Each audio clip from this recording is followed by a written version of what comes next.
Hello everyone! Today we're kicking off our new project, Il Topo. I'll take you through my script writing process and show you how I finish up a storyboard. This story started as a late night idea that my wife and I came up with. We imagined an Italian couple in the 1960s with a rat problem until they become the rat problem. And this bit happened in the middle of Not Your Typical Western. Even after finishing Not Your Typical Western, the idea stuck in my head. I knew one day it had to be a short, I just didn't know it would be my next one. So first, I wrote the story in one paragraph just to save for later. Now, later is here. So before I even start script writing, I write down a log line based on that summary. For those unfamiliar, a logline is a 1 to 2 sentence summarizing your story. Think of it as your elevator pitch. It keeps you anchored in your core story even through post-production. I learned this from the book Save the Cat. I highly recommend giving this a read if you want to tell stories more effectively. You might have noticed, but I already shared the logline at the start of the video. We imagined an Italian couple in the 1960s with a rat problem until they become the rat problem. That's exactly where I start. I like knowing the ending before I begin.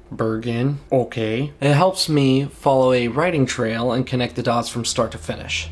With this story, seeing the ending so clearly in my head made most of the work done before I even started. Writing the script and storyboarding turned out to be more complicated than expected. Work picked up, and my chiropractor appointments from my car wreck had been scheduled, so time was filling up.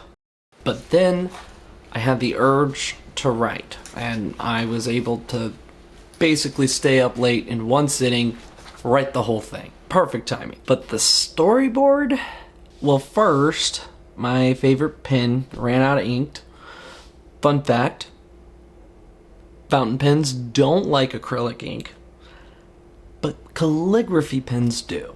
After cleaning and ordering the correct ink, I pressed on. Then, of course, the radiator in my car broke down, which took 3 8 to 12 hour days just to fix it. No footage of that. Transmission on my phone did not seem worth it. Then I needed to finish my sister's wedding portrait before my family went to go visit her and her husband. Between work lunches and a late movie night with my wife's family, I was able to get the storyboard done.